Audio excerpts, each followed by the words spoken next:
And welcome to the Overwatch Watchers Brawl number 3 and round 1 of the lower bracket with Frosted Flakes facing off against Brainless and Aimless. I am Spaceman and I'm joined by the highest flying Dutchman I know, Man of Class. How are you doing on this fine evening, Class?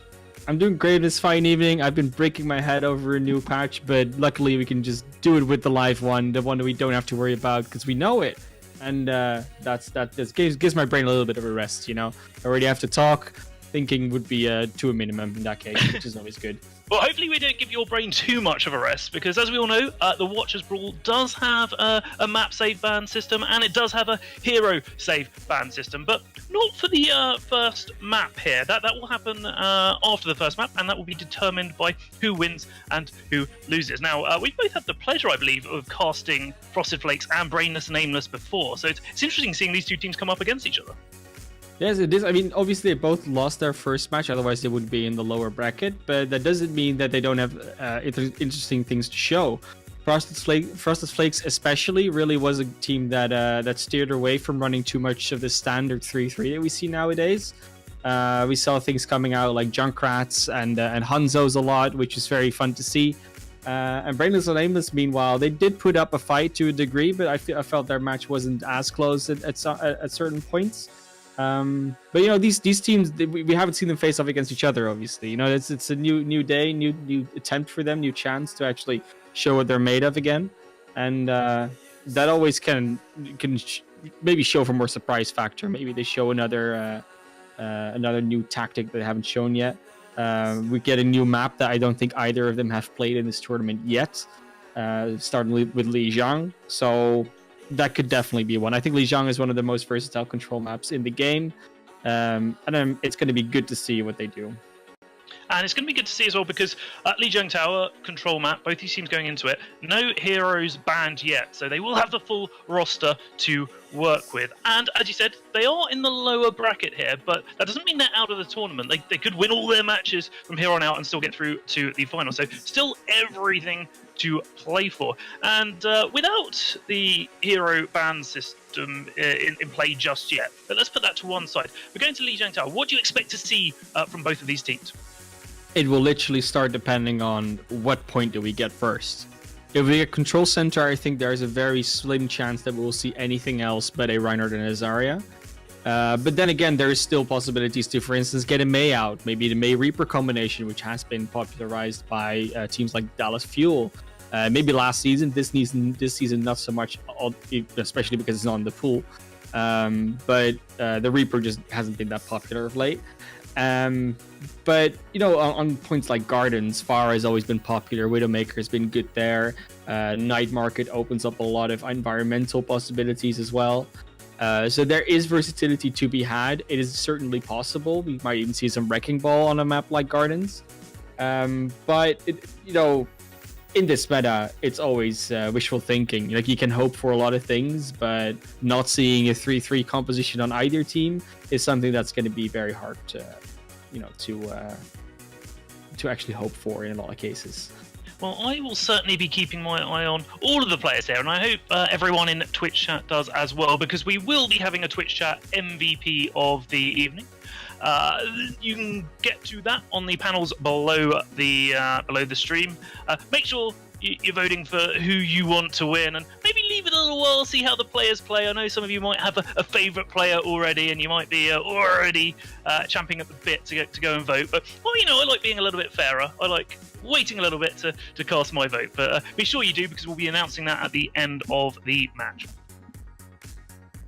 Yeah, and MVPs are always an interesting concept, right? Because it's not so much only about the team, like how the player plays or what role they play. It's also just about, oh, I know this person, I can associate with this person. It's just a you know, good person to me. Like maybe it's a friend, maybe it's just someone you look up to.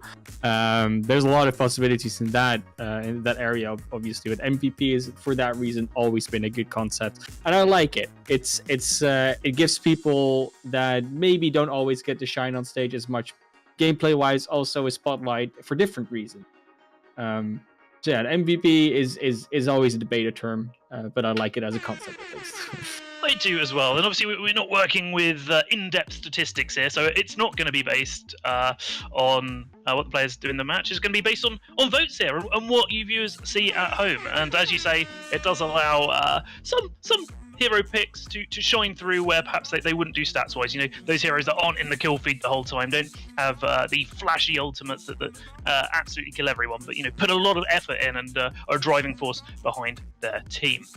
And moving on a little bit from talk of the MVP here, we're going to be going to Legion Tower. As you said, it's going to be dependent on which map within Legion Tower comes up first as to what we see here. But let's have a little bit of fun here. Let's do an MVP pre-match for best name on these teams here. We've got Frosted Flakes versus Brainless and Aimless. First of which team name do you prefer?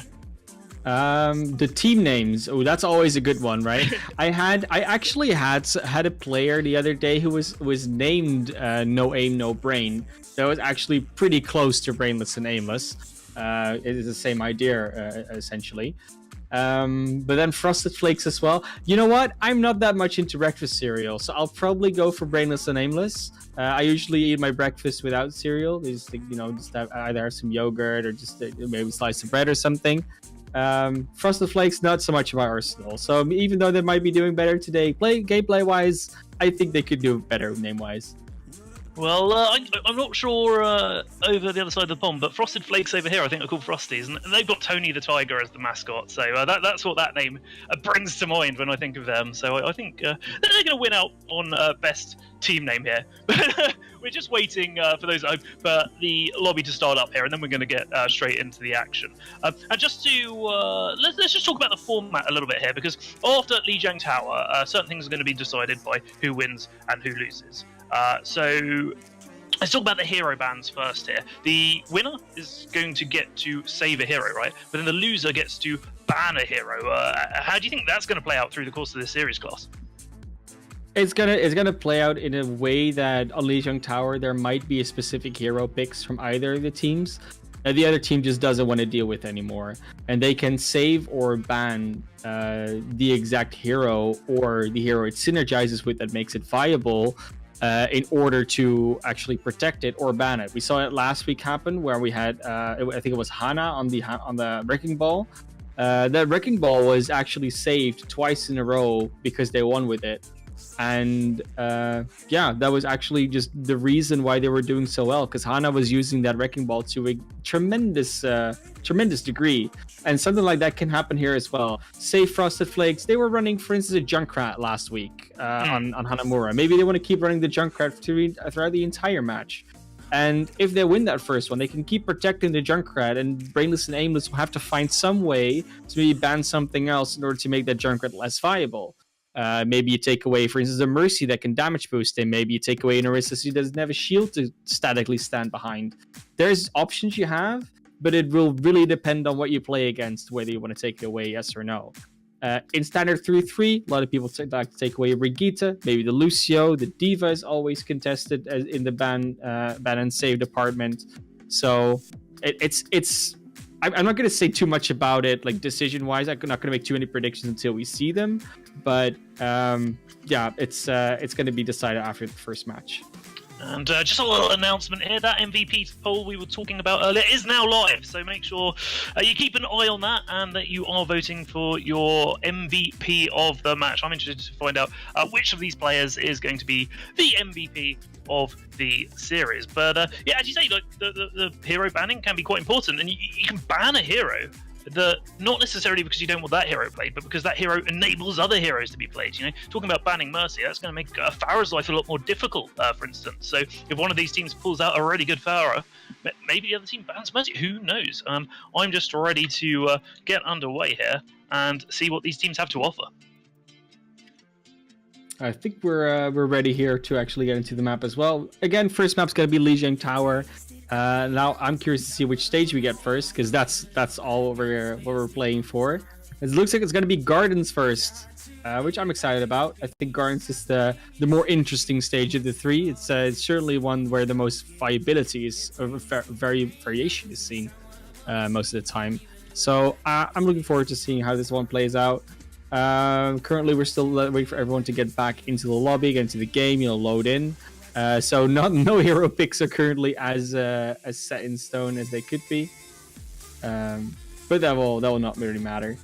About Lijiang Tower in general, though, as a map, like there's a lore aspect to it as well, which is all to do with the whole space travel to the Horizon Lunar Colony. I don't know if I want to go into speculation here, but I mean there's posters around, right? So it's a Chinese map. The Chinese have gone to space. Apparently, there's a Chinese connection, between the Chinese and the Horizon. Like Lunar Colony organization. You see the spacesuits standing around, in control center. So there are certainly options there. Who will be connected by lore? I'm sure I don't know.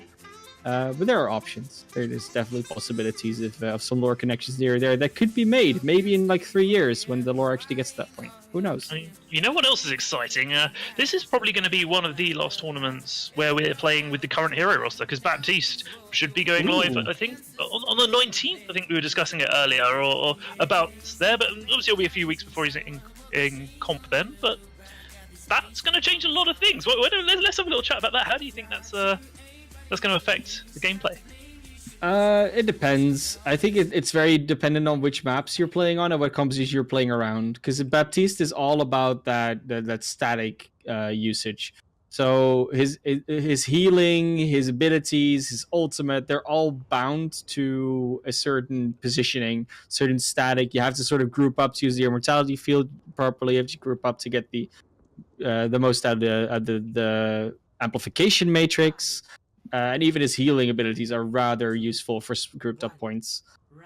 We won't be seeing him here, though. We'll be seeing 2 dive teams. Actually, it's going to be a triple DPS competition with Pharmacy and a Wrecking Ball versus a more traditional dive with the Windmaker Genji. Frosted Flakes pushing up, waiting for that point to unlock, using a little bit of that cover just to avoid some poke damage. Logic couldn't avoid the poke damage of Kiwi, though. Deleted by that Sombra. 6v5 advantage now for Brainless and Aimless. They're looking to utilize that advantage to its fullest extent, pushing onto the point, trying to get a few picks here, clear the rest of Frosted Flakes off the point, but Ibocat goes down to the Electric of Do there, but it will not matter. Look at this, both teams trading out on the point, both teams contesting here. It has unlocked, but one team's gonna be the winner, but look at the mobility here from both sides. Oh my gosh, you taking out Prime, just as Prime blades there. That has gotta hurt. Yeah, prime time not really having the prime time there for the blade, unfortunately. But it's a very interesting fight in general. There's a lot of brawl going around, still kills being traded here and there. Just in general, at some point you got to reset the fight, guys, and it looks like that's what they're finally going to be doing here. Yeah, so Frosted Flakes in control of the point now, and even though Logic went down pretty early, because Kiwi had to immediately translocate out, it was still a 5v5 fight. And then as soon as EY Popcat goes down, that's when you're really starting to see everything go, because that was their only healer at that point. Oh, Jevy Levy going down early to Smints this time round. Smints with a very aggressive Lucio, just bouncing off those walls, sending stuff in, but gets punished by Dabdude. Now the EMP coming out on the side of Brainless and Aimless, and they're looking to capitalize now. Prime getting a 2k with that blade. He's looking for more. Can he get 2? Yes, he can. Gets the 3k with that blade, and they're going to flip that point. And it's so fast for him to charge another blade. Yo hasn't even used his the first one he's gotten. There will be a lot of ultimates, though, on the side of Frosted Flakes here. They haven't used any in the last fight, besides maybe Logic actually switched off again. So they'll have a definite ult advantage. The support ults, DPS ults, tank ults, they have everything. So this could be a very quick one as well. Logic getting the first pick with a headshot onto Prime. Great mechanical skill there. Do diving back whilst all of the ultimates are coming out. Transcendence forced out from Jevy Levy, trying to keep his team alive from the Nano Blade there, but you manages to get through to Dabdude, who's raised back up by iPopcat, who does pay with his life there. So that was a pretty ineffective push, and a lot of ultimates, pretty effective push, sorry, but a lot of ultimates spent from Frosted Flakes there to take that point. Yeah, that looked I mean, it looked like a lot of ultimates, and especially the investment of the Nano Blade only getting the kill on McCree, who was then rezzed anyways. It feels like a bit of an overinvestment for only one kill. That might come back to bite them later. For now, they look to be in control. Their percentage is ticking up, so they will have enough time to build up some more ultimates, even if they lose the point here. If they win this fight, though, this is likely going to be the last one before they actually cap the map. Otherwise, it will just be overtime stall attempts for their attackers. Brainless Aimless needing to win out on this fight. Losing Prime early is not going to help them though. Valkyrie comes out, but look at that logic with a headshot onto iPopcat. I think that may have just secured the first map win here for Frosted Flakes. They are pouring the milk on as we speak. And is this really what their main problem is right now with No Aim, No Brain? They're trying to get to their enemies. They're trying to get to Frosted Flakes, but they're holding back on that bridge. And every time they come close, they just back up and shoot them from range. And now we have the blade out from Prime, though. No, gets shut down again. He really has not been lucky with those today, has he? Logic just with all of that room to just land shots all day long, and proving as well that not only can he fire those shots, he can land those shots. That's what it's all about, though. I mean, I get into my games, I play Widowmaker, but then people are always saying, oh, why are you playing Widowmaker? It's not working. And then I would think, oh, well, it's working, but then, you know, I only get a 10% accuracy rate. I do sort of see that point, so I will on occasion swap off, you know, if I feel like I have a good day. But it's going to be some more Widowmaker on this point, although it seems it's going to be primed to pull out the Widowmaker at this point in time. They will actually opt to go for a more Reinhardt Zarya-centric setup, tank-wise, but then still run the double DPS and the double support with it. On the other side, it looks to do the same thing, but they're going to run a more Winston-centric approach, actually going for the more diveable mobility option. Logic back on that Widowmaker, looking for some shots. Looking to open up this fight for Frosted Flakes. Brainless and Aimless pushing onto the point with a slower Reinhardt-orientated composition. They're happy to just stand their ground. Swing away. Both teams rolling it out a little bit, jockeying for position, trying to get that first kill, and Jevi Levy will be the first to die. Kiwi following shortly afterwards. Tony, very high charge. Already halfway to that Graviton Surge, and looks like Frosted Flakes are going to be taking this point. Frosted Flakes once again taking the first control here, rather decisively as well. Doesn't look that way though when you look at the ult percentage. It's not that far that they're ahead, but they are ahead far enough for it to be viable to say, oh, they have an ult advantage. First ultimate will be coming up is likely the Dragon Blade of Ya. Maybe iPopcat can beat him with the Nano. I don't know. Blade versus a Nano, that is always an interesting interaction. I don't think they'll be pulling that one out. We'll see if they do, because both teams now rolling it out a little bit. Brainless and Aimless just trying to create some space. They want to push onto that point, but they need to make sure their cooldowns are available before they do so. Kiwi gets some first pick onto Smitzer, but the blade is coming out from you. Looking for some value, does manage to get Prime. Kills on both sides, but it's looking good for the defense. Logic getting the kill onto iPopcat there, shuts down that fight. And a few ultimates online though for Brainless and Aimless for the next fight. Yeah, I mean, they were bound to come online after that fight. You know, they did a decent amount of damage in order to get them. Kiwi still not at the Graviton, though, and that's a big problem because they don't have a support ultimate to counter the one from Tony. But, you know, with the EMP, that could actually solve everything. With the shatter! That is what you love to see. A clean sweep of the point, but look at this. There is still a random Anna on the point. We got Blue Rage just buying time, shooting away, and it's taken quite a lot of time for Brainless and Aimless to get onto the point here. Almost 80% in favor of Frosted Flakes, and they're almost back to the point now. Yeah, you almost made it back onto point in order to actually contest a little bit longer, but this is just fed a little bit more of the ult bank of Brainless and Aimless. What Brainless and Aimless' main issue is right now is that they're playing this heavy composition, but they aren't playing grouped up enough in order to really abuse it. iPopcat is really left to her own devices a lot of the time, or his own devices. And have Mercy as well. Like the mid range is staying together pretty well, but the back and the front line are being left to their own devices a lot of the time. Brainless and Aimless were caught in a Graviton Surge, but they're sending one of their own with a Dragon Strike. Prime with the 2K. That's a pretty old-fashioned ultimate combo if I've ever seen one, but very, very effective in that scenario. Yeah, and they're maybe over-investing a little bit, but then again, they do have some percentage to catch up on. Only getting up to the 45% mark now. So they will have some time. Prime taking out Logic for good measure in the end there. So Logic will have to come back. Has already used the Infrasight, so that will not be able to use that anymore. And now switches over to the Soldier, probably providing a little more healing, a little more peeling, a little more mobility. Soldier's always been a staple pick in Overwatch for most aficionados. Oh, Nanoed! Do though pushing forward, trying to get some value, but his teammates drop around him whilst Prime is getting all of the damage done there. And this is looking pretty good for the defense here, or Brainless and Aimless. Yeah, Blue Rage almost saved that one. Sure, the Shatter came out, but then Blue Rage slept the Reinhardt, so also the team of Brainless and Aimless didn't really just want to walk in there, because there was still a lot of damage being pumped out. But yeah, in the end, they still had the follow-up on the... They will have to follow up on the EMP. They will. Good EMP. Good follow-up. This looks to be over. EMP. It does indeed. 94%, 95 there. I don't think Frosted Flakes are going to be able to get back to the point in the numbers required to take it effectively. They are getting a few people there, but there we go. Prime finishing off a few things. We've got that grab dragon combo out again, and it goes down whilst being charged. Have mercy with no mercy there at the end of that fight. And we've got a bit of a series on our hands now. It's going to be 1-1 on Li Jiang.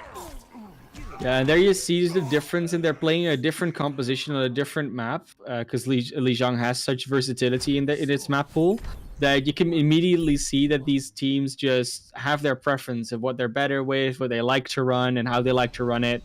And that more mobility style map that Gardens is just wasn't in the wheelhouse of No Aim No Brain, or Aimless and Brainless, Brainless and Aimless. I keep messing up the name. I'm sorry about it. But the guys in blue definitely showing up on Night Market there. And maybe they can carry it through on this map. But this map is the one that has 100% been the more heavy, static, non-mobility map. And it looks like, from this standpoint, that Frosted Flakes is a little better equipped for it. That Maywall, that McCree, a little more static, the heavy tanks with it, same supports on both sides. But that Hanzo Genji, the Shimada brothers, they could really make the difference against the Mei and the McCree here. But the wall there separating off some of the Brainless and Aimless. Do going down the arrows of Prime. Prime being so effective on that Hanzo all series long. And Tab Dude, the Shimada brother, getting a kill of his own. Both teams here have a number of kills. However, Frosted Flakes have more of them, and it looks like they're probably going to be able to take this point first. But both teams with a few members trickling back. Yeah, and Blue Rage barely dodging that one shuriken that was needed to finish off the health pool there. Definitely being ballsy on that Ana here and there. It's been taking some interesting angles in order to heal up the team and to get some utility against the enemy team in there. Look at that! Look at him for the positioning there, because he really is showing up on Ana here today. Ramazon Surge already out for Tony. However, it will be Do falling first in this team fight. Dabdu there trying to put some pressure on the backline onto Blue Rage to make sure that Blue Rage isn't pumping out all that healing, but it doesn't matter because the rest of Frosted Flakes have already fallen. It's just a matter of buying time for the few remaining members left. Yeah, and the idea from Do was correct. I mean, you have them call on the Graviton, you want to get that Reinhardt out of there so you can actually do the damage that doesn't go into the shield. He was just shot in the back by Prime, who just completely demolished him. Now we get the Dragon out, they do even more zoning, and then Do is caught out again. Popcat getting the first pick on to Do there. Really aggressive defense from Brainless and Aimless. They are certainly not Brainless and certainly not Aimless in this particular situation, holding that choke very, very well, and they've got a lot of ultimates online to do so. We see Have Mercy just shatter into the shield of his opposite number there, but now we've got a Boostio coming out from Smintz, trying to get some value, but has been biotic naded. We do see a lot of ults coming out from the defense now. We've got the Blade, we've got the Nano Grind, they're pushing forward, both teams trying to get some kills, and it will be Popcat that goes down. We see both Graviton Surges coming out, but look at that. Do was just in range of the other Graviton Surge to keep swinging into it. I'm not sure, though, he's got enough backup to be pushing forward. We've got Logic now back on the Widowmaker that he's been doing so well with all match long, trying to get a few picks and Do thinking about pressuring the point here, but waiting for his team before he does so. Yeah, I do really need some healing there. He's now got it, but Kiwi is charged up full. He's definitely still doing a lot of damage there. And Smins keeps getting anti-naded. This is a big problem there. The nades from iPop kept really good. This is zoning. Blizzard doesn't get anything really. Have Mercy charging into the fight there, but has been hit with a biotic grenade. Both Reinhardts have. However, there is a nano on Dude who's just swinging away left and right, getting a few kills. However, Dab Dude with the blade gets the 1k. Can he get more? Yes, gets 2k here. Might have just saved this point. Kiwi marching in as well with the huge laser beam, pumping the damage in. And in the meantime, a lot of members of Brainless Nameless are getting back to point. Logic getting a headshot though onto Kiwi, getting the kill onto Dab Dude. This is anyone's game. However, Frosted Flakes need to win out if they have any hope of taking this map. We've got the wrecking ball. Tony there, swinging around the point, just creating a little bit of space, and they do flip the point, but there's only 3 of them on there at the moment. And Brainless and Aimless, again, are coming back with numbers. However, they're coming into the wall of Logic, who is looking for a few picks of his own here. Have Mercy pushing forward now, knows that the enemy team is caught in their Graviton Surge, swinging away, look at all that damage. Brainless and Aimless able to push back onto the point and retake it with relative ease. And there's such a Reinhardt battle going on that Du is just losing every single time. I have Mercy with iPop Cat behind him, and then just Prime doing so much damage on the Hanzo. It's just impossible to deal with for Du. He doesn't have the same pressure behind him that that Have Mercy's got. So that is really what's problematic here if you run these two frontlines against each other. And then with those shatters, from Have just Mercy. finish it off. Looks to finish up this fight. That's quite a good recontest there for Frosted Flakes. They managed to come back with a lot of numbers and nearly take it back then, but that shatter from Have Mercy just shutting them down before they could really do so. But now we get into the fun stuff. Let's have a look at the play of the game before we start chatting about hero, pack spins, etc. There we go. Which one is this though? Look at the charge that it was 78 and just charges the blade with a dash and 2 shurikens. No fear whatsoever. There we go. Yeah. What I really enjoyed though on that map, just to quickly recap what happened there, is the battle of the Anas, because the sleep darts, the anti-nades, they really set up a lot of plays. And sure, Prime was able to put out a lot of damage on that Hanzo, and also did work on the Genji as you just saw. There was just a lot of setup.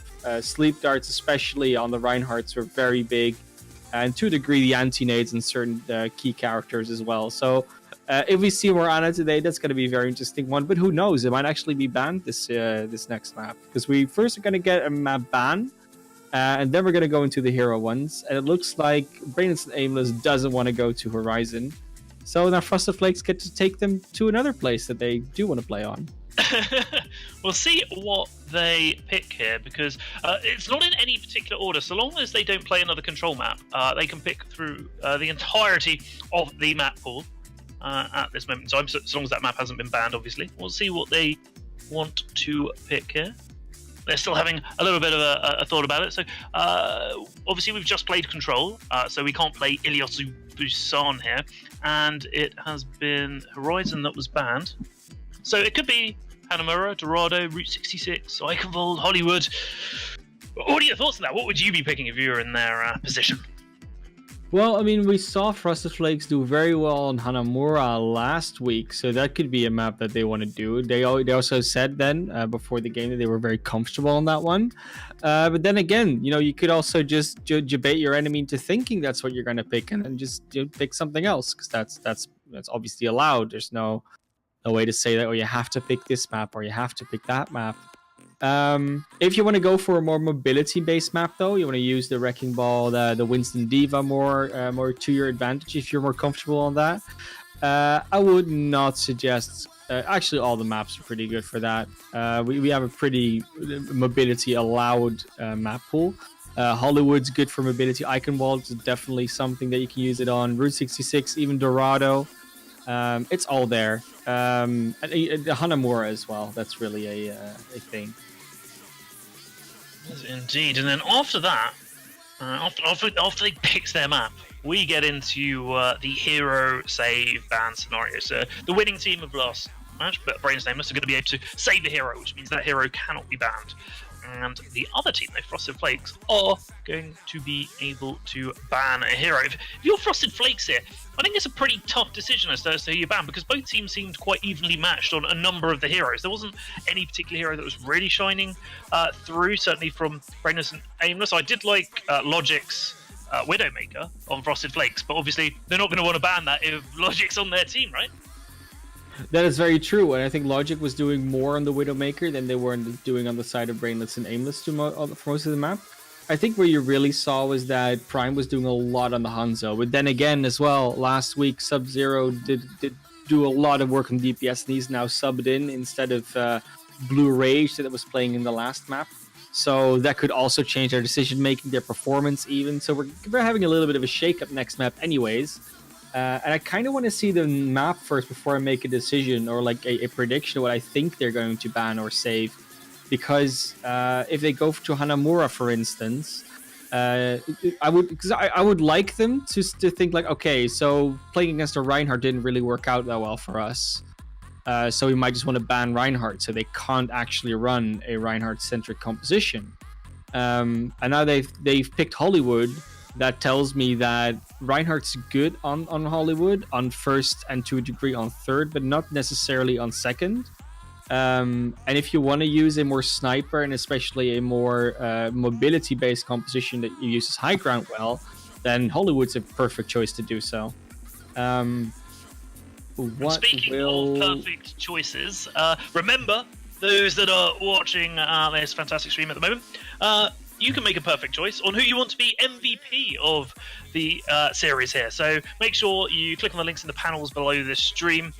Get on there, vote for who you think has been the best player of the match so far, or maybe leave it a couple more maps, see how the teams do if you're still unsure, and vote a little bit later. But please do give the teams your support. I know the players absolutely love it when they get picked as MVP, as most people would. I wish I mean. And in case it's not updated, because it might not be able to be updated, the Twitch picks MVP panel. Blue Rage has obviously been swapped out for Sub-Zero right now, so it's very possible that Sub-Zero will not be able to be picked in the MVP thing. Just vote for Blue Rage. They'll share the MVP vote. They don't care. That's always they might care, but they'll appreciate it anyways. So you might have a bit in case of Blue that's Rage not able about to edge, that's completely I mean you mean that you should have picked Mercy in that case, right? Okay, so the save that has been made here by Brainless and Aimless has been Zenyatta, and they're starting on the attacker side. So in case you want to, you feel like you get confused with colors sometimes, Brainless and Aimless will now be in the red. Frosted Flakes will be in the blue, and Zenyatta has been saved. Sombra has been banned, so you'll not be seeing any Sombra on this map. And yeah, that's just something you're gonna have to live with as a viewer, unfortunately. So. Hollywood has been a map that a lot of teams do different things on. In Overwatch League, we mostly see teams just running a 3-3, either with a Winston or with a Reinhardt. And on it doesn't matter whether they're on attack or on defense. But we've also seen teams actually going to go... Something happened here. We're back to lobby. Some teams will actually also run a bunker composition still, which essentially means that you set Orisa in Cafe and you just pick some other heroes around it. It obviously matters which ones you do. Generally speaking, you want to have a Diva, maybe an Ashe and a Junkrat, and then a Mercy and another support, which is often a Zenyatta for the extra damage, obviously. And if you want to play a bunker composition, if you're really a fan of those type of things, then it makes sense that you want to ban the Sombra. So it might be something that Frosted Flakes wants to run. There's obviously more heroes that Sombra is very good against, or that are susceptible to Sombra in that degree. Heroes like Wrecking Ball really get dismantled by a Sombra quite easily, because you hack him and then all his mobility is gone. And that's about 90% of his kit, so yeah, that's not really helpful to him. But yeah, what would you say that they banned the Sombra for? Because for me, that's either a bunker composition or maybe because they want to run a Wrecking Ball. There could be more options there, right? Do you know what? I think it's just because we saw some good Sombra play coming out of Brainless and Aimless in the last round, and You know, sometimes if you're not sure about which hero you want to ban, just ban what the enemy is good at, right? What is causing the most issues for your team, for your backline as well. You know, they had Anna in their backline that perhaps the Sombra is pressuring as well. And you've got to remember, you know, the 6 people on a team, when you get to the hero ban stage, and if there isn't a clear-cut ban, those players are going to be speaking between themselves, talking about, you know, oh, this player's been pressuring me all game long. You know, I'm finding it really hard to, you know, heal you guys when that Sombra's on me, or, you know, even tanks as well. The Reinhardt getting hacked. Oh, my shield's gone. You know, Sombras can be very, very annoying. And just banning Sombra here just means you don't have to worry about it, right? That definitely makes a lot of sense, and obviously we did see a lot of good Sombra play come out. The EMPs were really hitting hard, so I do understand in that case that you want to ban it. But then again, it could still be that they want to run the bunker composition. Doesn't look like it so far though. The way they're preparing their defenses, it looks like they're just going to go with a Reinhardt, but they will go with this Sub-Zero Junkrat that we've seen do a lot of damage on Hanamura. And with the Logic Widowmaker, which is just do a lot of damage on Li Xiang. So maybe that combination will work out a little bit better than what they had last round. It also feels like their support lineup is maybe more their normal support lineup. Yona on the Zenyatta and Smins on the Moira. The attackers, I don't think they're completely set in their ways just yet. I doubt we'll actually see a Doomfist come out of spawn. No, it will be the double sniper, Reinhardt Zarya, and a Lucio Ana setup.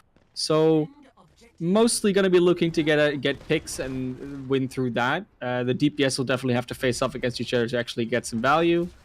But this could go into long fights if they don't really hit their shots. I'm looking forward to the Logic Prime duel. Logic trying a little bit of a trick shot there, using that grapple to jump in the air. Prime answering back, doesn't manage to hit anything just yet. Both DPS just testing each other's aim out a little bit.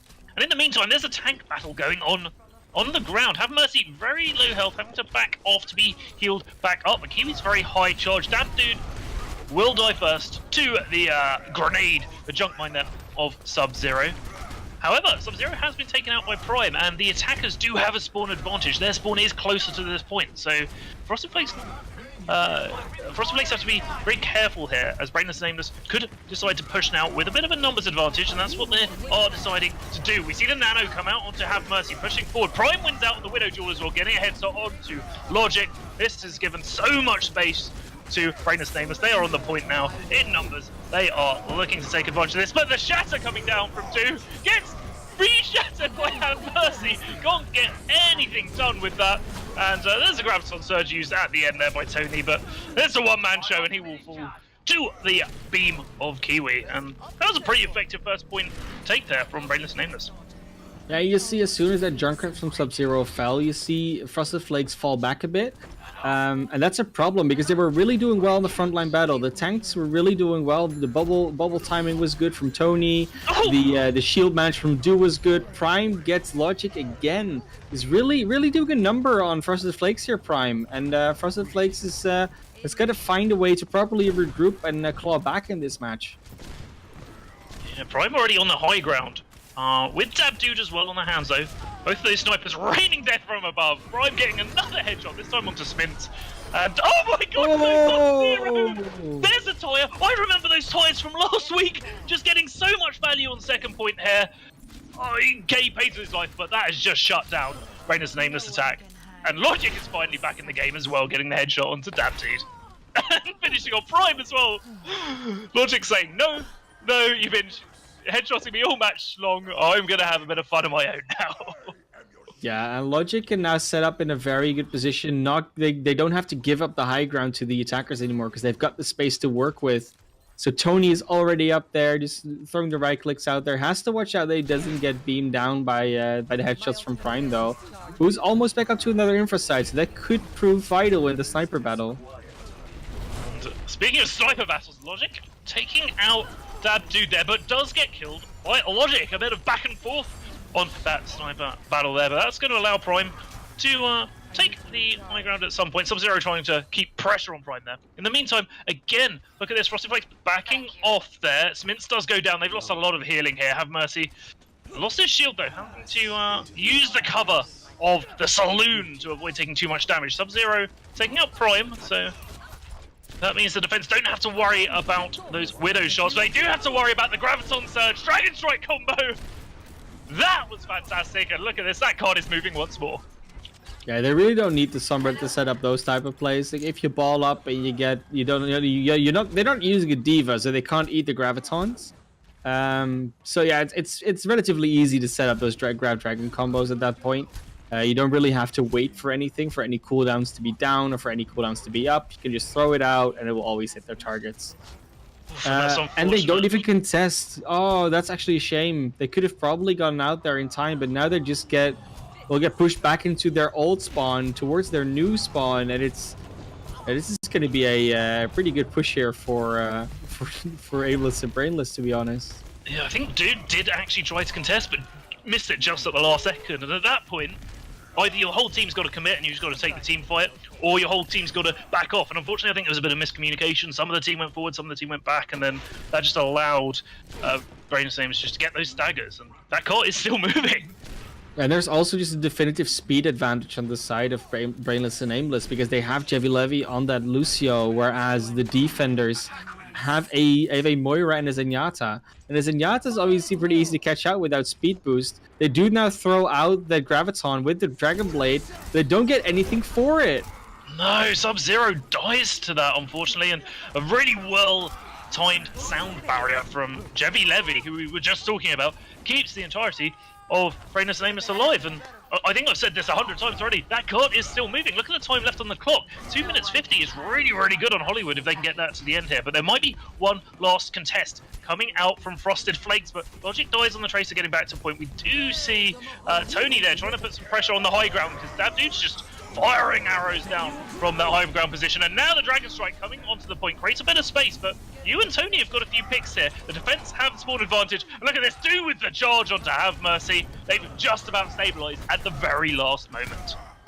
There's a little bit of overextending for Have Mercy there, not keeping in mind that Do might have a Shatter there, because Do had just walked past Have Mercy at that point and could just shatter his backline. iPopcat went down, Jevi Levy went down through that. And another thing is that he's already up to another 60% towards the next shatter, so he's definitely been able to do follow-up as well. Yeah, Have Mercy needs to keep his shield up at the right time still, even though they were going pretty confident. Brainless and Aimless.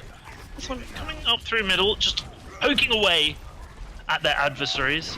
Have Mercy with the shatter doesn't find any value with it. It's having to back off a little bit. Does have the benefit of the Zarya bubble, but not for too long. Shield is very low. However, Tony will go down to iPopcat, but it won't matter. Logic finds iPopcat with the Pulse Bomb. And that's pretty fight ending. Yes, Prime does get a couple of kills there, but a bit too little too late. Yeah, without any tanks, you can't really afford to... I mean, you can still get picks there, but you can't really put pressure on that objective if the enemy team still has tanks. Because tanks are mostly strong when you try to get closer to them. When you get closer to them, they can do their damage. And if they're on the objective and you can't get closer to them, then you have an issue there. Both teams will now have some ultimates there. No more Zarya on the side of the defenders here. And this shield's going to break because of this High Noon. That's for sure. Oh, we see the shield bash coming out from Dabdude, who is now on that Brigitte. Doesn't quite allow that High Noon to get as much value as it could have done. But look at this dude! Ooh, it's another one. Shatter. Sub-Zero killing Dabdude there. Pushing into the backline with the blade. Takes out iPopcat. Can he get more? No, he's killed by Prime, but it doesn't matter. That shatter from Do there was fantastic. And it really seems that Frosted Flakes has sort of figured out that no, we need to not focus on this DPS battle too much if we can avoid it. Because Prime is actually just a monster right now. No matter what hero he's on, he's just killing left, right, and center. So they've instead chosen to put their resources towards the front line to actually have Do and Tony and Spins to a degree do a lot of work, just in order to not have the DPS pressure them as much. Speaking of DPS pressure, look at this front line. We've got the Graviton Surge coming out. Doesn't really matter too much. Look at this. We've got the Nano onto Dabdude on the break, who's trying to get some value. Does manage taking out Logic with the flail shot, getting back onto point, but there's just supports on the point for the attacking team here. Rally coming If I'm out. not mistaken, this is the first 3 support lineup that we've seen this match so far. So it's actually interesting to see that comes out. Prime comes back on the wrecking ball, but yeah, this seems like it's all but There's over. another great shatter from Do there. It's in overtime, and what a paradigm shift there towards the end of this match. That cart was just had so much momentum up until third point. And then the stabilization there from Frosted Flakes was just fantastic at the end. Do really, really impressed me with his shatter usage throughout. Yeah, that's definitely a thing. And of course, now we got we got Brainless and Aimless saying that their Ryan had some PC issues. Now he has to restart the game. I would say the same thing honestly if I was losing all those shatter battles to someone. Maybe it's true, maybe it's not. It could just be a mental thing, but we're gonna have a little bit of a pause for that reason. No matter though, that gives us a little bit of time to sort of dissect what everything that happened there. I really think that whole frontline thing, whether or not it was because of some PC issues, is definitely what eventually caught them back up. So at some point, you see when they almost reached that last point, so Have Mercy just camped the left spawn door for the defenders, and then Do came out of the other one. And yeah, he just managed to shatter the rest of his team behind him because he wasn't there to shield them. So either you challenge the Reinhardt so he can't do that, or you have a shield up so he can't do that, or the rest of your team is not in a position to be shattered. Either way, there was just a little bit of overconfidence from Brainless and Aimless, I feel. And after that, everything just changed. Everything turned around. They were never able to get close to completing the map anymore. And yeah, that all had to do with the solid tank play from Tony and Do. They sucked up a lot of damage with the defense matrix. They had some good shatters. The frontline pressure was still there. And all the healing from Moira really helped from Smintz's side as well. One thing I really liked on second point as well was the DPS battle going on between Logic and Prime, and Dad Dude as well on the Hanzo. Logic was having to battle not only a Widow but a Hanzo as well, and was doing a pretty good job of it. Prime with the advantage, I think, on first point, and picked off Logic a few times, but just the ability to not just rage quit off the Widow, go to something else when your enemy's got a few good headshots, but to stick on that Widow, get up, and then get some value out of it as well. Logic really impressing me there with his DPS skills. Yeah, I mean, we do have the players constantly saying that they hate Widow, but secretly they just love playing her because she comes out on every map so far. But yeah, the DPS battle, but that's exactly where it all went wrong, sort of, for Frosted Flakes, because they didn't have the right DPS matchup. They were losing it most of the time. Even though Sub-Zero got a great tire out, it kept not being enough to win the sniper battle. And then when they came to the point of the map where the snipers weren't as strong anymore, then the front line actually had to do some work for Brainless and Aimless, and it was like they really hadn't woken up for the entire map. So that's where they could just make it into their own game again, Frosted Flakes, and could just focus on the front line. It was just one choke point, nothing much flanking, no Widows that do weird grapple shots, just straightforward linear Overwatch, and that's what they're actually not that bad at. They're pretty good at it, in all honesty. So yeah, that's kind of what happened. That's how they were able to pull it back. But now, obviously, the question is, they didn't, because they weren't that strong on the first 2 sections of the map, will they be able to get through those on their attack and then actually get to the end point themselves? Because that's basically where they have to push the cart now. Yeah, and although it's quite simplistic to say attack and defense are different things, we all know they're different things. There are some reasons why sometimes it's easier for teams to get that momentum on attack, and usually if you win that first point, especially if you win it in overtime actually, and it's taking the enemy long to get back and they're split spawned, you can take a lot of space on second point there and get your DPS up to that high ground and have a great effect. But if the other team just gets wiped and they're able to come back in one go and then take control of that high ground first, a second can actually be quite difficult, especially if you get stopped in that first little choke point just near first point. That's it's very true, and like you said, the momentum that you can carry through an attack, especially on maps like Escort, where you can just keep fighting in front of the card as far as you want. That's a really nice thing to do as an attacker. As a defender, you can't do it as much because you can't really go that much further than the objective or their spawn. As an attacker, you have a little more space to push forward into. And it can also give you more attacker angles as a sniper, so that might also have played a role into the way that Prime was able to win those Widow duels. Now on defense, they will not opt to run with this Widow. They will actually try to run this with a Mei, it seems, for Aimless and Brainless. So I'm curious to see whether this will work out. I haven't seen Mei played on Hollywood that much. I know she's been played sometimes, but it doesn't seem like a pick that's popular enough for me to have seen it in a while. So that's always a good one. And attack looks like double sniper setup. It looks like something the support and the tanks are the same. They end almost the same they ended up with last round, but because they run the Hanzo now, it's more viable for them to actually run this Zarya, so they have a good combo for the Graviton, other than a Dragon Blade, which they tried last time.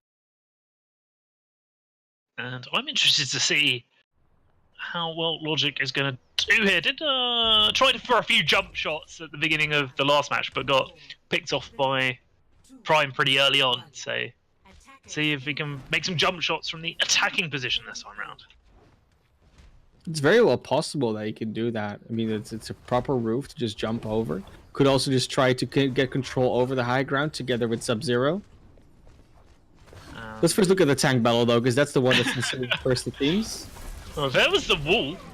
Didn't get too much value. There we go, Logic! Saving out Jebby. Levy opening up that fight. However, gets killed by Dab Dude pretty early on. There's another pretty great wall there, and the defense has managed to stabilize. Even though the attackers have this spawn advantage, because they're getting staggered like this, they're not going to be able to utilize that. Yeah, and the main problem they're having there is because they don't have a Lucio, they can't just speed into the enemy team as soon as that first wall was not utilized correctly. So the first wall didn't get anyone split off. Du was actually able to jump back behind the wall, and then afterwards you can just speed forwards into your enemy team, but they can't do that because they're playing this 2-2-2 style without a triple support where they can utilize a Lucio speed boost. Brainless and Aimless on the back, but slightly having to back away from that Dragon Strike, creating a little bit of space, but another excellent wall. And the charge from Have Mercy allows Tony to be taken out by Prime. And Prime showing that he is the Prime DPS at the moment on this map. Yeah, that was I mean, it was just a very good setup, right? Like, the Dragon did help with a little bit of the zoning, but again, because they don't have the mobility to engage in their enemy quick enough, they're so easy to get split off by a wall after that. The charge on the charge on Tony, and then also the freeze of Du, and there's nothing they can do in that attack anymore. And now Dab Dude is hiding on the left, going for a different wall position probably. Flakes a bit reticent to push forward as is, trying to do something, but they can't. They caught in a Graviton surge. Have Mercy with the quadruple kill there. Look at that kill feed, but Graviton helped to set that up. And look at the ults that the defense still have in the bank here. Yeah, Logic really not doing a job of dying quick enough because they can't use their spawn advantage now. Sure, there is no way Mei. Dabud is still returning, so if they're quick, they can just get in without having to wait for the wall. But it looks like they're just waiting for Logic. This is going to take a while, and now Dabud's already back. The wall can be used again, and they even have a Blizzard and Nano. They have so many ultimates to work with, and Tony is not even up to that first Graviton. Aimless sitting comfortably. Blizzard coming out from Dabdude, slowing down the advance of Frosted Flakes. No real value though, as I say that. Prime getting the headshot onto Logic is going to open up this fight for the defense, and Dabdude just trying to freeze Tony there, stop Tony from retreating. Du charging away from the enemy team. Less than a minute on the clock now, and Sub-Zero goes down. That's a pretty bad stagger here for the attack. And they're just not able to get any pickoffs. Like, every single time they walk forward, and there's just nothing they can shoot, while they just are shot from everywhere, it seems. So they can't seem to find the right angle, the right plan of attack. It looks like they're just gonna go through center again. Obviously, there's not a lot of other directions you can go, and I think they had the right idea going behind the point last time, but they just didn't execute it correctly. Oh, you see both shatters come out. Both Reinhardt, not too much value. We've got the Deadeye this time. Logic points to that could be the opening. The attack needs to push on to this point. Frosted Flakes finally making some headway with 5 seconds left to spare. They're going to get a little bit more time left on the clock when they unlock this point, though. But that was getting close for a while there, Class. Yeah, they booped away Have Mercy at the exact right time so the shield didn't block the High Noon anymore. That's how the kills came through. And eventually, like you said, they get it, but they're going to have to make some good time here on second if they want to actually contest the last point even. As we spoke about before already, Brainless and Aimless have been able to set up on second point here. However, it will be you who takes the high ground first on the Lucio, just jumping off, doing a bit of scouting to see if there's any DPS up there. We're going to a short pause here, but they've got to... So Brainless and Aimless have the defense here, which means that Frosted Flakes have got to try and win that archway, get through that choke point, and that can be quite difficult to do. It can be very difficult to do, especially if you look at the shield health of Do. It's already got some pretty deep cracks in it. But they will soon have a blade from Sub-Zero, which could, if not get kills, it can at least zone the enemy out a little bit. Because generally what happens when you throw in a Dragon Blade and he tries to get to the backline, the rest of the team that you're attacking will try to back up a little bit as well to peel for the supports. That can give enough space for Do and Tony and you and Smins, for everyone to just get forward a little bit more. And now that they have the Lucio, they will also be able to speed with the Dragon Blade to actually get some kills. And follow up on it. We'll see if they do just that. As Frosted Flakes won't have the barrier of Do there, but Sub-Zero doesn't need it to take out Prime. They will be fighting this 6v5 with the spawn advantage as well. Brainless and Aimless know this. They are backing off as much as they can. Now the blade we were just talking about comes out, takes out iPop Cat. However, look at this! A frontline battle! My gosh! It is all red, that kill feed. And it doesn't matter how many kills Sub-Zero gets with his blade. He got one. I think he could have maybe gotten two, but he got a little bit debated by the positioning of Jevi Levy. So he took iPop Cat out straight away, and Jevi Levy was just dodging him a little bit. So yeah, that's sometimes a little bit of a shame, and obviously the connection issues arise here and there. Might have been a little bit of ping issues, or that might just be a ruse. But we're getting the counter grab here this time for Frosted Flakes, and they do seem to get some kills off it. The Coalescence coming out for Spins, pumping in the healing. That little bit of extra sustain doesn't manage to keep Do alive, though. No main tank for Frosted Flakes, as you there is just trying to contest the cop a little bit, but I think you need to back off here and play a little bit safer, and that is exactly what Frosted Flakes are going to do. They need their Reinhardt back. They do really need a Reinhardt back, and they also need to just make sure that Reinhardt doesn't just get shot in the head by Prime every single time. And Prime just keeps getting the off angle, keeps getting the kills on everything he wants to kill, and something needs to really deal with that. I think honestly, if you're Frosted Flakes right now, your best bet is probably to play something that doesn't allow Prime to do as much. So just play a full dive composition. Just keep diving on him. Reinhardt and Kiwi will not be able to peel for him quick enough. I think that's likely what you do. Now they're tracked in Graviton Surge. We get both Genji Blades coming out, but instant transcendence from Jevi Levy, keeping the defending team alive. Dabdude does go down, but it might not matter here. 6 seconds left on the clock. Have Mercy getting a bit aggressive with that Nano, but is able to. So he can just walk straight back through the Dragon Strike of his own team. Yu goes down. There's the shatter from Have Mercy. The bubble very well timed by Tony, who is pushing forward. And now Do on the Winston, just trying to get back to point. Does manage to take out iPop Cat, but there's just too many defenders on that point. Sub-Zero trying to keep the point alive as well. Can't manage to do so. That dude getting the 2k on the Tracer. And that will be it. Yeah, and in the end, swap to a Winston straight away, getting a kill on the Ana. You gotta wonder whether what might have been the best option to do a little bit sooner there. Unfortunately, they just didn't opt to do that. Obviously, you know, they might have just not practiced any dive type compositions at all, so that might be why. But if you're gonna run the Genji, why not give the Genji a little bit of a buddy? You know, throw a Winston in there and have them go in the backline together. That might actually solve a lot of your issues. Very well played though. Prime getting so many kills that is actually just basically unattackable at that point. And yeah, that's just very well played by Brainless and Aimless. Very well played indeed. And if you're Frosted Flakes in this scenario, you're 2-0 down in this series. What do you take from what's just happened? Because you had such a good push on Hollywood there, right? Such a good push up until third point. Things seem to be going swimmingly for you. And then that just happens. You get held on just after you've taken first point at that choke point. Thinking about map types here, what would you want to be going to next? Because obviously we can't go to hybrid here, so Iconvold's out of the question, and Horizon's already been banned. Hanamura, it's likely going to be Escort, so because then we won't have any assault maps left if Hanamura is banned. So we will go to probably either Route 66 or Dorado, which both are very interesting maps. There are maps that are very winnable, obviously, because every map's winnable always. But I think Frosted Flakes will definitely have to go for a map where they can actually... I think they might have to go for the Hanzo ban almost. I really feel that Prime, on as good as he can be on Widow, I really feel that the Hanzo is the thing that really, really messes with them.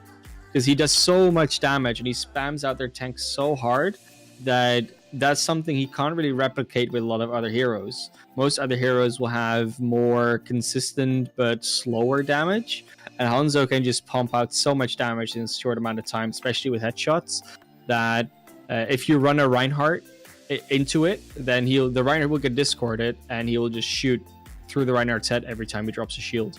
And that does so much damage that, yeah, you will just never have to be alive, ever. You kind of need to. You kind of need to have him alive in order to actually win the game. Which, that's obviously their goal. They want to win the game.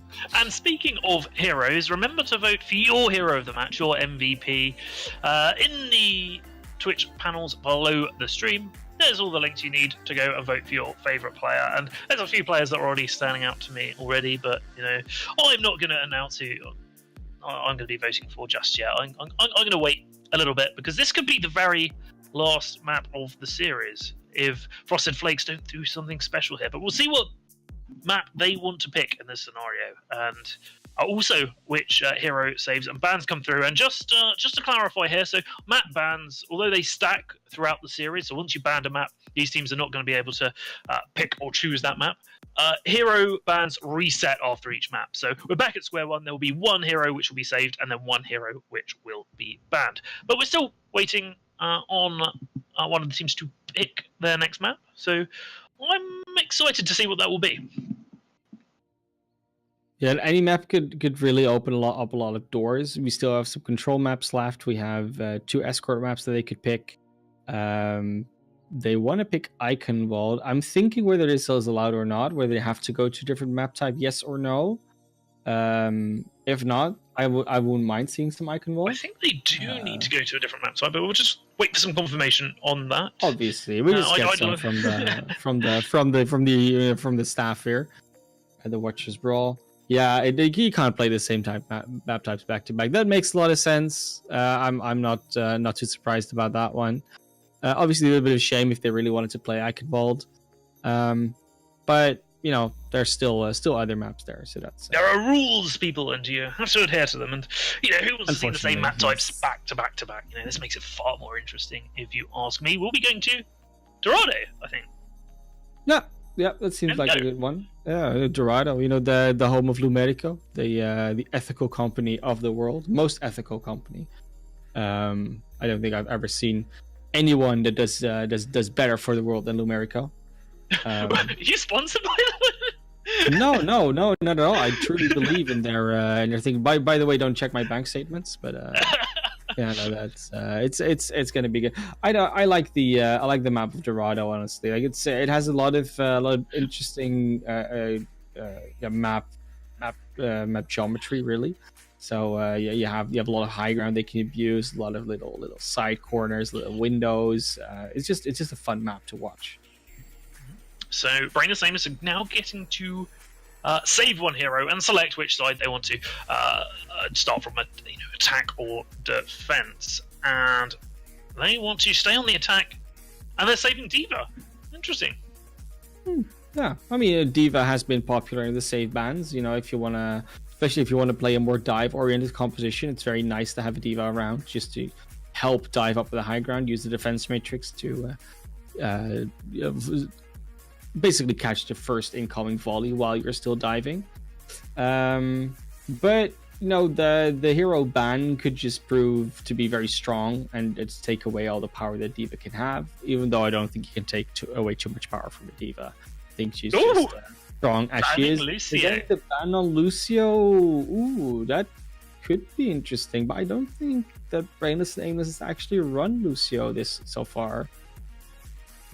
Maybe Jevi Levy has at some point, but not. It hasn't been a prime hero for them. Something they've been really effective with to a large degree. I think that might not have been the most effective ban. They might just shoot themselves in the foot more with that. But I'm not entirely sure because Jevi Levy on the Lucio was hitting some pretty clutch sound barriers at times. And when you're actually in the heat of the moment and you think, oh, we're going to finish this fight, and then the enemy Lucio just hits that sound barrier, right? That's the sort of thing that sticks in your mind. And remember, it's the players that are deciding these hero bans here. It's not us. We've got the benefit of being able to sit back and look at everything that's going on from a bird's eye view. Whereas sometimes things are a lot more seem to be a lot more prevalent to you than perhaps they are when you're actually in the heat of the moment. That's very true, and it might just be a thing that they say, oh yeah, this is what we normally play, and we know Lucio is important for that, so they might also play that, and that's why we ban it. Though the exact thought process behind it will always be unknown, like unless we ask them after the game, obviously. But we who knows? We might be able to. I think we might have an interview being lined up after the game. Well, not if Frosted Flakes lose this one, then we won't be talking to them, I suppose, right? Then we'll be talking to Brainless Aimless, so that actually still we won't have the answer in that case. Well, it's not over until the Omnic lady in Paris sings. I'm sure that's how the phrase goes. We're not on yeah, I mean, it might be over until the Bastion sings. We had a Bastion briefly selected in this skirmish screen, but unfortunately, we're gonna have to actually wait a fair half minute in order for us to actually see what the defenders will pick, and that's something we can talk about. But for now, we can just enjoy the chaotic scenes of Junkrat and Roadhog's crime. They obviously robbed the Bank of Dorado. It's hard, a lot of people living here, hard-earned cash, working with the Lumerico Foundation in order to actually, make everyone have sustainable energy. And then they just come, these Australian, this Kiwi, they just come in there, just steal all the money from the bank. That must feel pretty bad, I suppose. Must do, although I'm sure Lumerico are probably hoarding all of that money. I doubt very much of it ends up in the hands of local residents. But Frosted Flakes still in the frosty blue this time around. So Brainless and Aimless still on the red. Looking set up with the Junkrat again from Sub-Zero, which I don't mind for this high ground defense, and especially with the choke. Dorado's always been a map that people like to use Junkrat on, so I really don't have a problem with them doing it here. The only issue I see is that the enemy team can just run around the Junkrat. Obviously, you can't really do that when there's no Lucio, so that might be the thought behind the Lucio ban. And we see it pretty solid dive composition coming out from the attackers with the Zenyatta and the Ana, though, so not that mobile in their support departments. Prime on the Genji this time round, taking the high ground with Kiwi, allowing that comp to progress. Looks as though Frosted Flakes are going to want to use that archway to defend, utilize that choke point to its fullest effect. And now as the cart pulls up to it and halts to a stop, is the attacking team here, Brainless and Aimless, are going to need to do something to keep that cart moving. They're going to need to get a few kills here. Prime's getting into the back line, using his deflect, able to just get out of the way. No, you with the 2K there. Eliminating both the DPS and the attack is going to mean there's going to have to be at least a soft reset here from Brainless and Aimless. Yeah, we have a double projectile DPS in the defense as well. So Ya and Sub-Zero both playing on a Junkrat and the Hanzo, so doing a lot, being able to do a lot of damage to them. But if the attackers want to run something like a Pharah, that's going to be a lot harder for them to hit. Tony, though, no issue hitting that Genji. Prime out of it, not able to do as much damage as he's been in previous maps. This might actually prove out to be a pretty solid defense if this continues this way. Prime, though, switching onto the Widow. Maybe we'll go to a short pause. And Dab Dude on the Sombra. Remember, the hero bans don't carry on throughout the matches. They are different each time, so both teams now can play that Sombra. And Dab Dude can charge up a quick EMP, might be able to shut down that defense.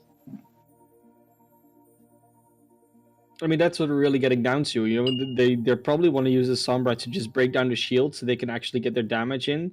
and also to just disable just the general abilities that deny them their dive.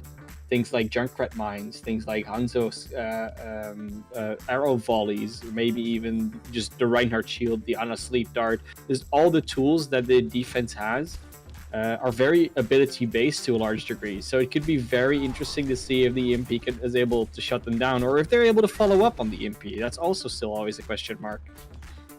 That's a very big question mark, because that all comes down to the coordination and communication of the team utilising that Sombra. Dabdude already 20% towards that EMP, causing some havoc there, hacking Do there, meaning he doesn't have that shield. Gets finished off, have Mercy with so much space there. Klaus, I hate to say it, you were 100% right there.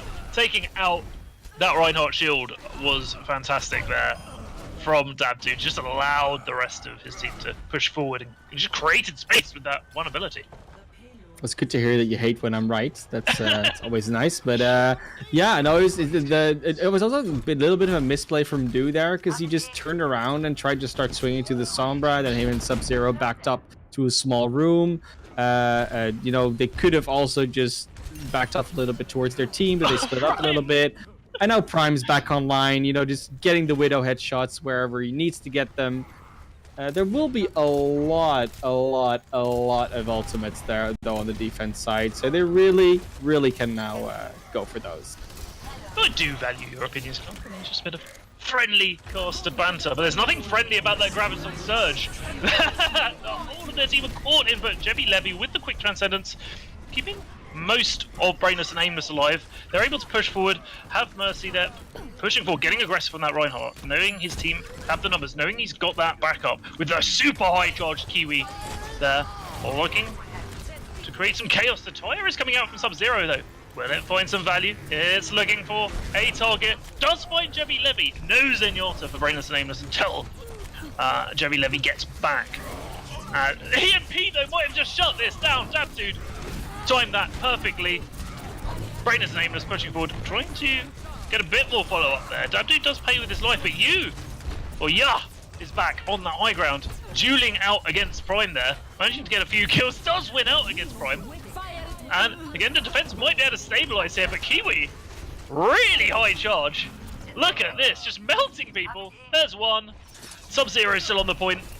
Kiwi having to back up a little bit, only Jebby Levy there for the support. That's not too much healing, but that does give Kiwi the opportunity to have a bit more damage. Have Mercy is coming back as well, but the defending team have such a spawn advantage. They're coming back in one by one. We now see the Wrecking Ball coming out from Tony, who's got that mobility to just contest the point a little bit. Do pushing forward.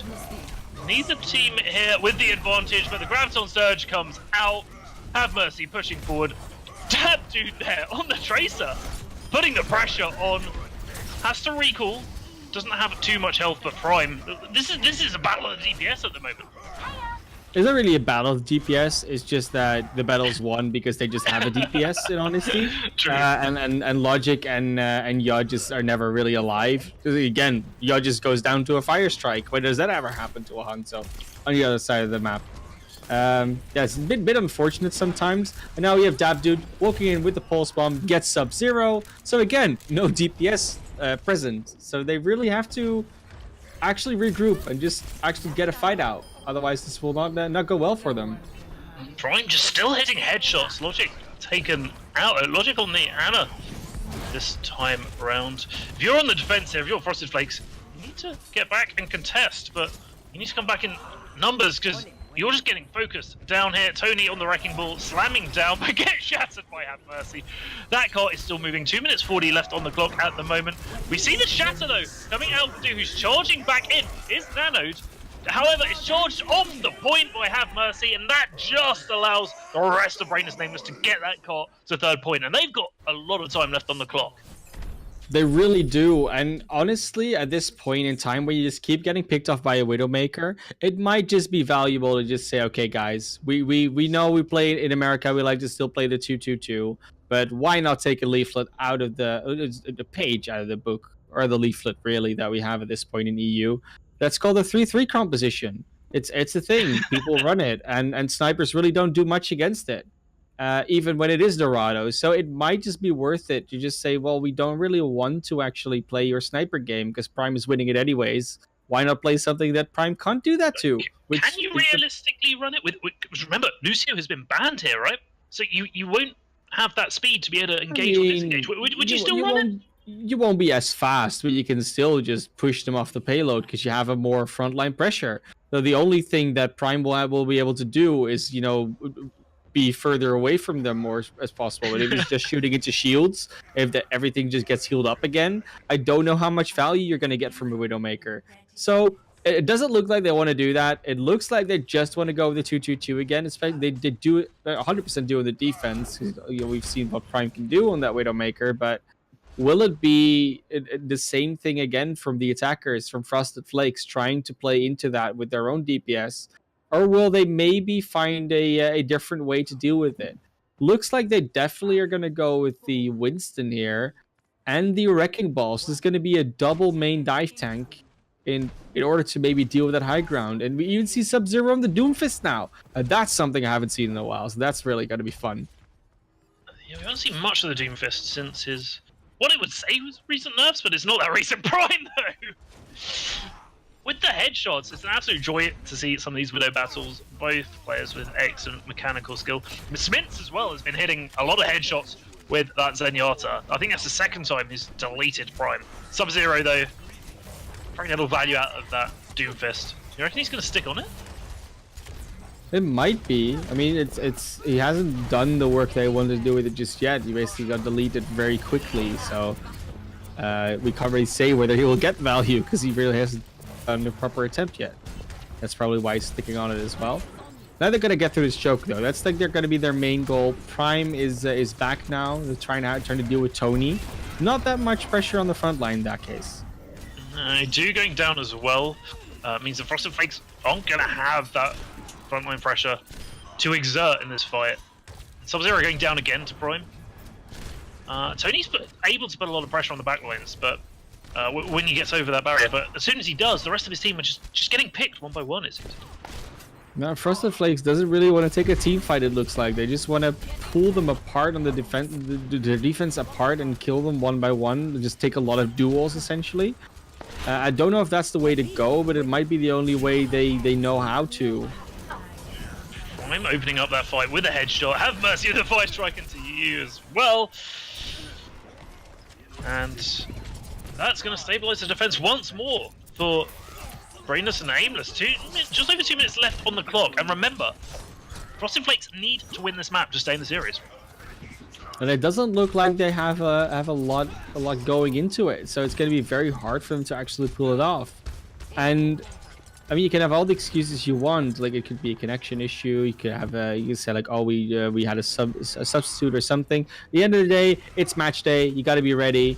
You gotta roll with the punches, and they're definitely rolling with the punches with his Doomfist, but he's mostly rolling punches onto himself, it seems.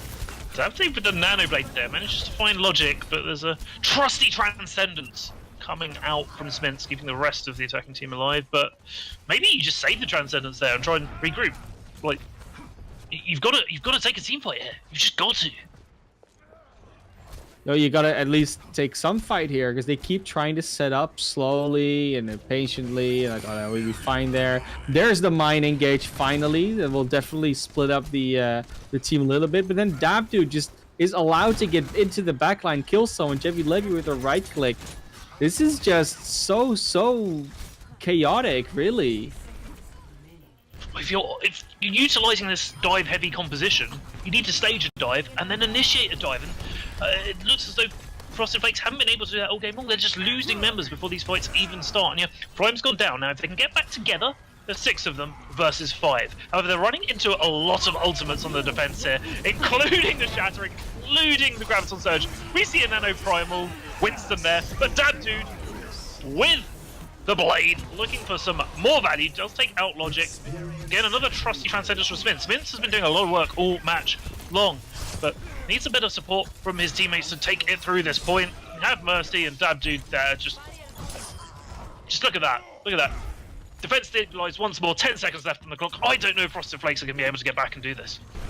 I mean, they're gonna be able to get back to the card because it's not that far away. It's basically in their spawn. But you know, they need to actually get kills. They need to actually get a team fight. They need to actually beat Brainless and Aimless, and then still complete the map. And they're just not able to do it. It's that simple. They just aren't able to get anything out. And it looked like Sub-Zero on that Doomfist might not have been the right pick, but there were a lot of things going wrong for them there, unfortunately. It already started, obviously, on the defense, where Prime just kept getting the headshots in places where you think, like, you shouldn't be get headshot here. And then these type of situations as well. You dive into the front line, and there's no peel for your back lines. They just get shattered.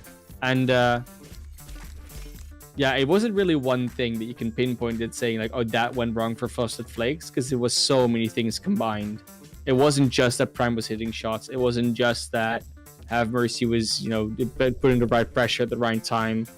There was just a lot of issues that, you know, they didn't really show those issues on the previous map. It was really Dorado that just looked very shaky for them somehow.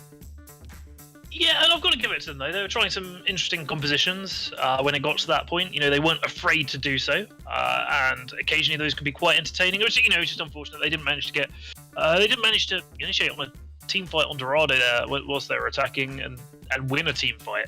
And the ultimate advantage sat so heavily with Brainless and Aimless that Frosted Flakes just couldn't get their foot out the door, so to speak. Yeah, and it's one of those things where you run that Winston and Wrecking Ball together. If you're not running a Diva, if you're not running a Zarya, if you're not running any off tank, as we like to call it, your backline is going to be so much more vulnerable, because every single time that Do and Tony go in together to try to get the backline of the enemy, their own backline is completely untanked. There's nothing there. And yeah, there's just nothing for them to do. They tried to kill something in the backline. They have no support because their supports are being attacked by the entire team that they're trying to attack. And that's another problem that we're having. Like I said, there were just a lot of issues there, and that's also another one of them. We do have one of the Brainless and Aimless players joining us, who's probably going to be able to tell us a little bit more about what happened on the ground here. So welcome, Kiwi. And firstly, congratulations. How are you feeling right now? Great. I'm just glad that we didn't get knocked out. Yeah, of course. That's always a big plus, right? What do you think was the key to your success throughout those games? Because obviously we had the pleasure of casting it, and we've got our own view on how things went throughout that. But it'd be interesting to hear yours. To be honest, it was to have the working tank core. Our main tank was having some frame issues, so once we got those worked out, we were able to kind of play more, you know, like together as a team, kind of take on the other team. And I think throughout those 3 games, the moment that perhaps your team was on the back foot the most, and I know you said that there was some frame issues there in the match as well, so I'm sure that can contribute as well, was on Hollywood. When Frosted Flakes just gained that momentum and almost managed to carry that car all the way to third with almost 2.5-3 minutes left on the clock. What was it about your defense there or what did you do that allowed you just to not only defend at the last moment when it was nearly there, but allowed you to just hold that point for so long? We just kind of took a step back, reevaluated everything, and said, hey, what's going wrong here? What do we need to, you know, focus out in order to win the team fight? And that ended up being their Reinhardt, and we were able to take him down a little bit, and we were able to just hold from that point on. Well, it was a pretty good hold, and obviously we've just witnessed Dorado, which was a fairly impressive push followed by an exceptionally impressive hold there. Were you expecting the composition that was coming out of Frosted Flakes at the beginning there? Absolutely not. I mean, when we were on attack, we tried the dive, and we just kind of backed off of it because it wasn't working, so I was a little surprised to see it come out from them as well. It was interesting to watch, because not only was it dive, it was the Winston dive as well. So it was interesting. Also, how did you feel that the hero bans, hero picks, like, did you enjoy that system? Did it add an extra layer of intricacy for you? And what was the reasoning behind some of the saves that your team made throughout the series? The reason we saved the Diva on Dorado and the Zenyatta is because we're a team that primarily doesn't like to run the GOATS comp, so when they banned the Lucio, we were perfectly fine with that because we'd rather sit there with the Zen, have that extra damage from the Discord. So we usually just save heroes that kind of play around that more static, non-GOAT style. Okay, some interesting picks, and I've got to congratulate you as well, not only on your team's win, but on your personal win. You were voted Twitch MVP of the evening, so congratulations on that, Kiwi. That was, Thank you. It was very good. Just before we wrap this interview up, are there any shout-outs you'd like to make, or any other commentaries on the maps, on the maps that you just played? Honestly, I've got nothing. Okay. Well, just before we finish off, then, how confident are you in this lower bracket that you're in at the moment? Obviously, you've just taken a win in round 1 here. Presumably, you guys are going to keep playing throughout and try and get through to the grand final in the end.